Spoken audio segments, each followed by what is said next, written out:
Thank you, Linus.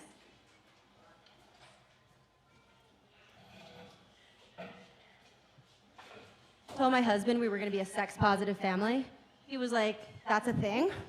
Yeah, I read an article about it on the internet, so it must be legit. The idea is that your kids should know that it is totally normal and healthy for their parents to have sex. He was on board, so the next Saturday we told our kids, listen, if the door is shut, don't even knock. We're having sex. I can't tell you how they feel about their own bodies and sexuality, but I can assure you they find the idea of us having sex disgusting. They were like, ew, you're doing what? That's gross. To be honest, I was a little offended. It was worth it though. Nobody came anywhere near our bedroom door for hours. We had sex. We had an uninterrupted conversation. We binged all 5 seasons of Breaking Bad. I practiced this on my 9-year-old and she was like, did you really? I'm sure some of you are concerned that I'm glorifying sex, but you have to understand, the seduction begins when one of us takes our retainers out. Yeah, putting my retainer on the night table, that is my mating call. And my husband's like, ooh. So I think that if we are glorifying anything here, it is orthodontia, not sex. I love my IUD. I have the hormonal kind, the Mirena. I'm on my 2nd one, which means I have not had my period since Barack Obama was in the White House. I know a lot of women here, especially in Boulder, will be like, are you sure you want all those hormones in your body? The hormones that make it so I never bleed? The hormones that make it so every 4 weeks I'm not curled up in a ball crying because everything sucks and it will never get better unless I can mainline a Honey Bunches of Oats cereal / peanut butter / Cool Whip parfait immediately? I like those hormones. But what if they're toxic? I don't know, Debbie.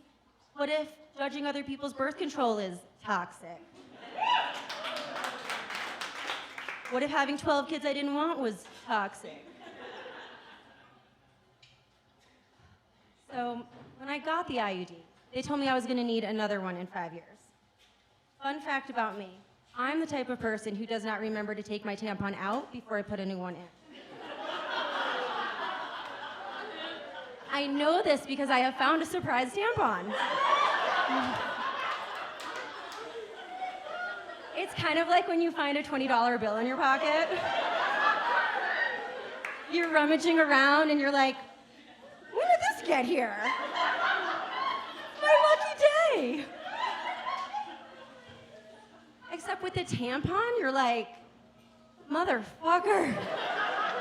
How long has this been rotting in my body? Is today the day I'm gonna die of toxic shock syndrome?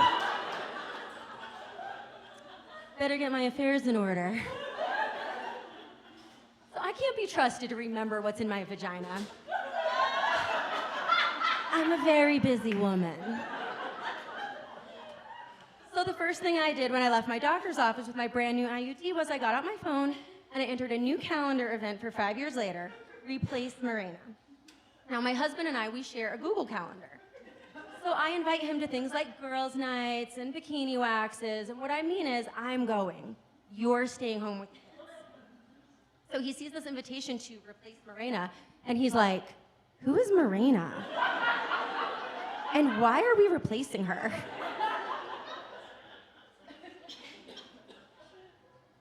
So getting the Mirena really hurt. When I called to schedule the doctor's appointment, they said, make sure you have a ride, because we are going to give you some very serious pain meds. Can I just say, I was pumped.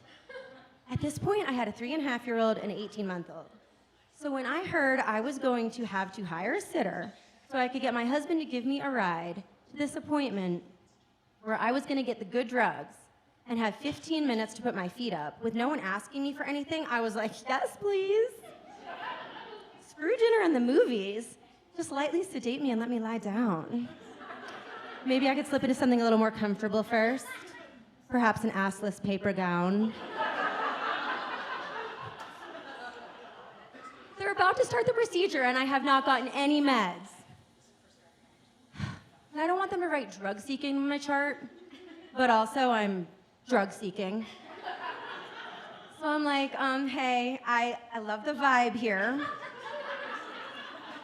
But I was told there would be medication. And they said, well, we have Advil, but that's all we have. You shouldn't need more than that.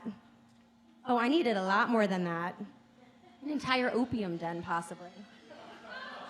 But not as much as I needed 5 years later when it was time to replace the Mirena. And I say this as someone who delivered my 2 children at home with no pain meds. What I'm saying is I'm not someone who freaks out about every little ache, pain, or baby head.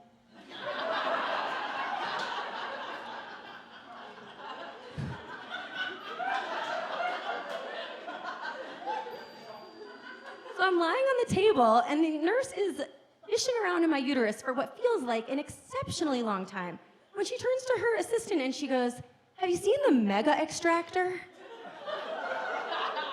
Which she tells me is just this tool we use when we've looked everywhere, but we still can't find your IUD.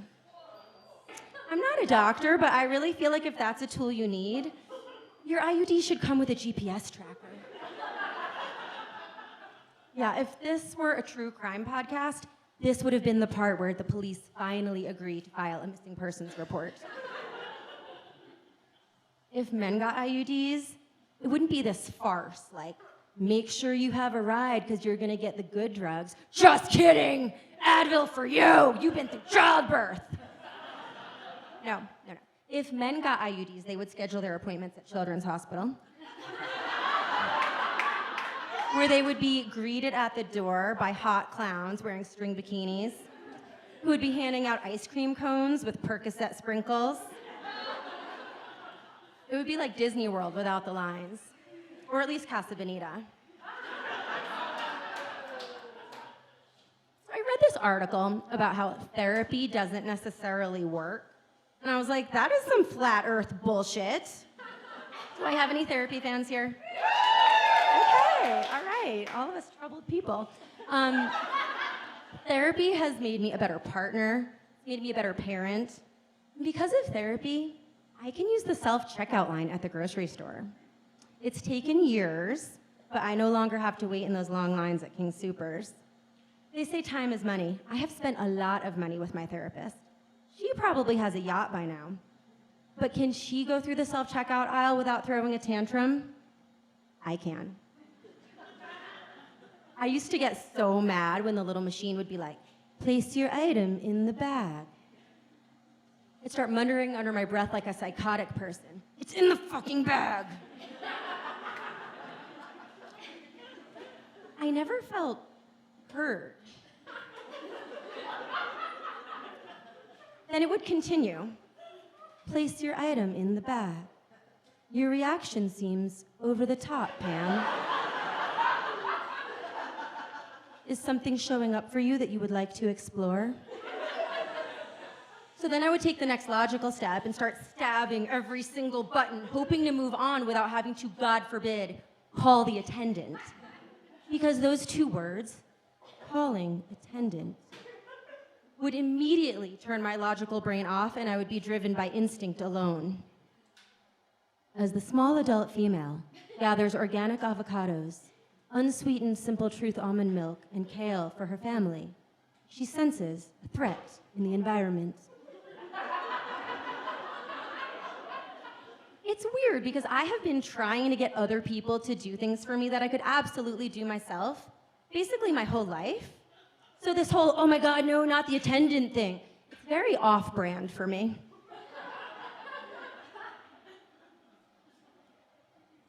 When I was a kid, I refused to wear my glasses in public. So when we went out for ice cream, my dad got stuck reading me every single flavor 2 or 3 times if I couldn't make up my mind. And every night for the last 15 years, I get into bed right next to my husband who's lying there reading. And I'm like, hey, babe, you busy? When you're up, can you get me a drink of water? And when I found out it was illegal to pump your own gas in the state of New Jersey, I was like, what is up, Garden State? I could see myself relocating to New Jersey. But if you took me to the self-checkout, I would turn into a toddler who had not napped in 57 days. No! I do myself! Before therapy, when the machine said, help is on the way, I was like, motherfucker, do I look like I need help?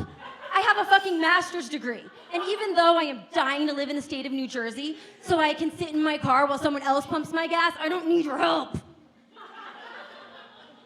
What I'm saying is, it's a good thing I worked on myself in therapy before they had full-time security at my neighborhood Walgreens. For years, I used self-checkout as an absolute last resort, reserved for only the most dire situations, like when I didn't want the cashier to see me buying things like tampons, pregnancy tests, Cool Whip. But lately, I've been feeling downright fearless. My therapist says that as a woman in my 40s, I am embodying the queen archetype. Now, when the machine says, help is on the way, I feel grateful because women need help. We need affordable childcare. We need access to safe abortions.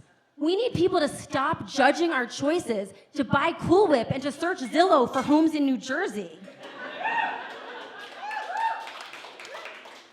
Yeah, hold on, I forgot what I was gonna say. And instead of freaking out and taking it personally when it says, place your item in the bag, when the item is already in the bag, now, and wondering why this robot cashier is hell-bent on reopening all of my childhood wounds. Now I wonder, what might be coming up for the robot cashier? And does it know where I can get the good drugs? Thank you, you guys are awesome.